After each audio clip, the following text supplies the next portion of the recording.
Bom dia! No bate-papo com Eurípides Mendonça de hoje, 28 de julho de 2023, nós vamos abordar um tema oportuno e atualíssimo, intitulado O Inédito Estatuto dos Direitos do Paciente. O que vingará? Você já foi vítima de desrespeito aos seus direitos de paciente ao ser atendido em um estabelecimento de assistência à saúde, por exemplo, um hospital? Você conhece os seus direitos de paciente?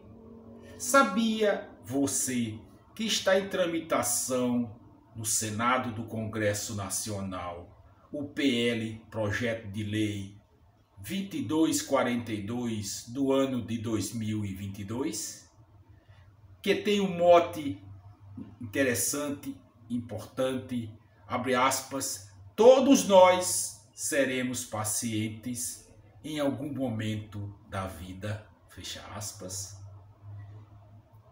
É importante o seu voto de apoio por tratar-se de uma relevante conquista da sociedade e que não seja apenas mais uma letra morta.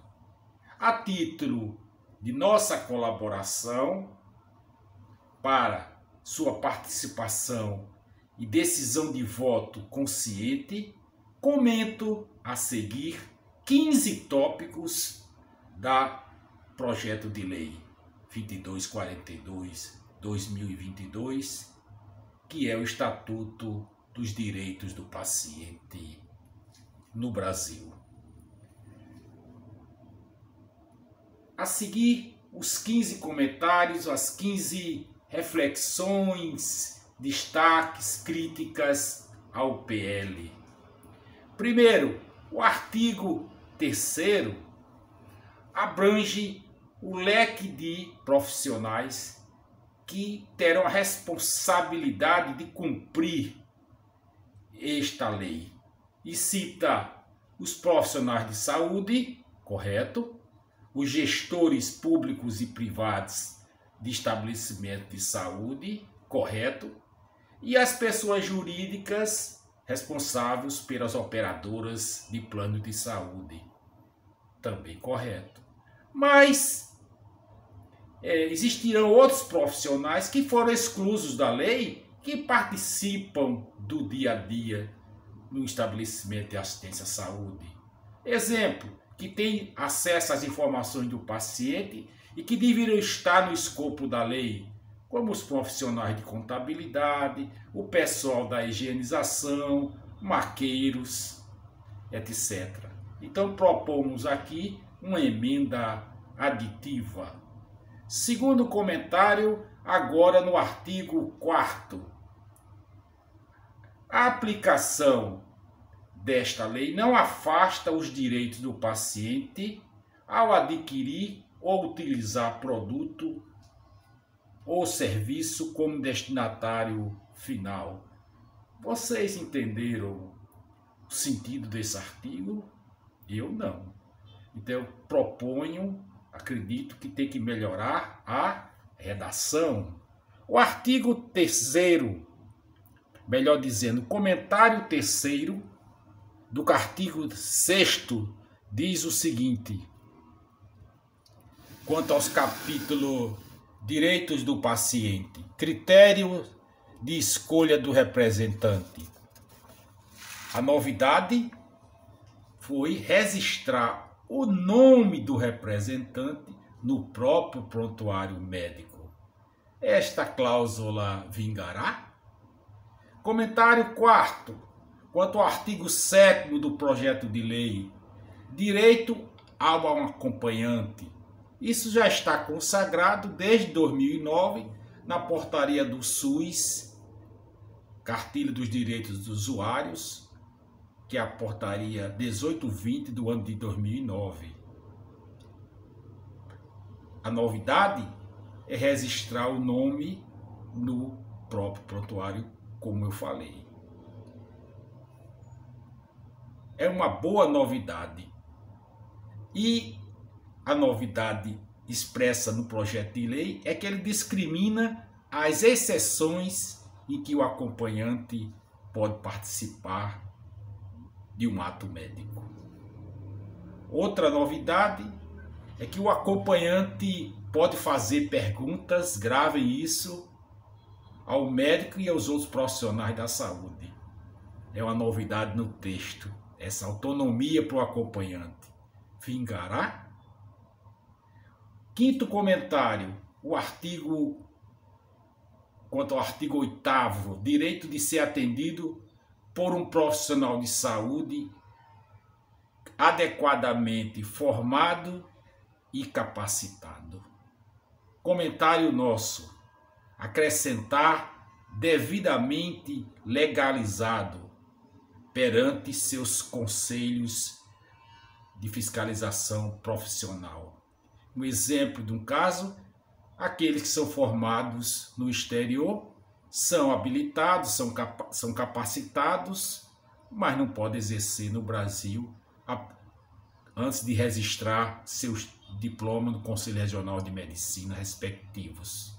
Sexto comentário, quanto ao artigo 9º, parágrafo 1º e 2º, o paciente pode questionar o médico e outros profissionais sobre se ele higienizou suas mãos.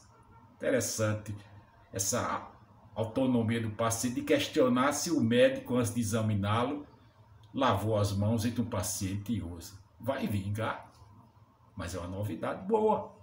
E o segundo, que é o parágrafo 2º, questiona, ou seja, o paciente pode questionar a procedência dos insumos que são utilizados no seu procedimento.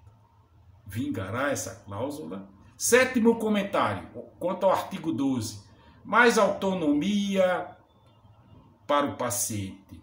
Por exemplo, saber os riscos e os benefícios dos procedimentos aos quais serão submetidos e também riscos e benefícios dos medicamentos prescritos. Importante. Outra novidade, direito ao intérprete. E reforça que os portadores de necessidades especiais terão direito a um estabelecimento que promova total acessibilidade. E, por último, ser informado dos cuidados após a alta hospitalar. Quantas vezes você saiu de alta do hospital hospitalar e tem dúvida do que pode tomar, do que pode fazer? Isso tem que ser agora, doravante, mais detalhadamente e por escrito. Oitavo comentário, artigo 14, destaca a possibilidade da negativa, importante, do paciente em assinar aquele já conhecido termo de consentimento livre, esclarecido, para participar de uma pesquisa ou para ser submetido a um procedimento, como por exemplo uma cirurgia. Isso, grave isso, a lei destaca, o projeto de lei, sem coerção e sem represálias. Outra novidade importantíssima, novidade novíssima, é a inclusão no prontuário médico das diretivas antecipadas de vontade do paciente. Uma grande conquista para a autonomia do paciente. E reforça o direito que está no parágrafo 1 do artigo 18 e artigo 20. Nono comentário, nona colaboração, artigo 15. O artigo 15 da lei estabelece que o paciente tem o direito à confidencialidade das informações. Já era previsto isso, nada de novidade. Mas reforça, agora é lei, mesmo após sua morte. Então temos que respeitar o prontuário e o próprio paciente, suas informações, mesmo após a sua morte. E isso reforça o que já é estabelecido do Código de Ética Médica do Conselho Federal de Medicina, de respeito à confidencialidade de todos os pacientes, mesmo após a sua morte. Décima contribuição, décimo reflexão. Artigo 17. O paciente tem o direito de ser examinado em lugar privado, não é novidade, é um reforço, salvo em situações de emergência ou de cuidados intensivos. Mas eu respeito ao pudor. O direito, talvez seja novidade para alguns, de recusar a visita durante sua internação no estabelecimento de saúde. E o terceiro, terceiro inciso, olha que novidade importante, merece até um vídeo específico, o direito, grave isso, de consentir ou não a presença de estudantes de medicina, de enfermagem, de fisioterapia, etc., e profissionais de saúde estranhos aos seus cuidados em saúde. Pergunto-lhe, e nos hospitais de escola, se essa cláusula funcionar 100%, o que acontecerá com a formação dos alunos? Esses preceitos de privacidade reforçam o respeito que já é estabelecido, como eu falei, no Código de Ética Médica, e é de suma importância essa norma. 11º comentário, o artigo 18. O paciente tem o direito de buscar a segunda opinião ou parecer de outro profissional ou serviço sobre seu estado de saúde ou procedimentos recomendados em qualquer fase do tratamento. Eita! Essa segunda opinião, esse direito a ter uma segunda opinião, vingará no serviço público? Olha que questão. 12.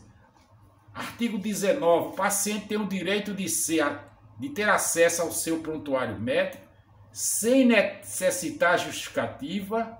E outra novidade, sem ônus, gratuitamente. E outra novidade importante e não usual nos nossos estabelecimentos de saúde, a possibilidade de ele solicitar retificação do seu prontuário. Para isso, chamo a atenção de uma norma do CRPB Paraíba 148 de 2011, que já falava da liberação dos custos do prontuário médico.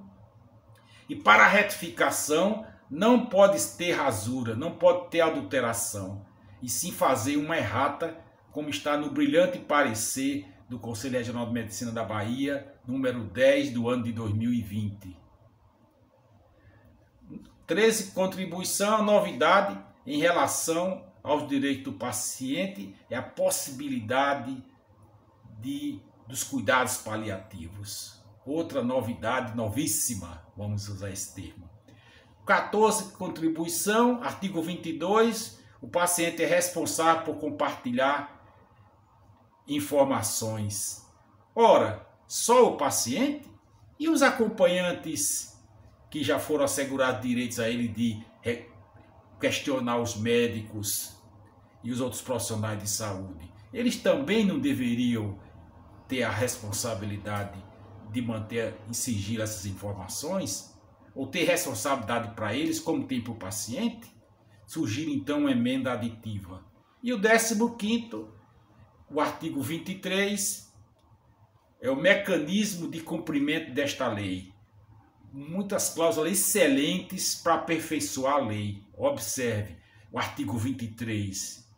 Muito bom. Incumbe ao poder público assegurar o cumprimento desta lei e, como eu falei, é elogiável que estimule mecanismo para a produção constante de conhecimento científico sobre o tema e o aperfeiçoamento contínuo de mecanismos de proteção ao paciente. Bom dia, obrigado.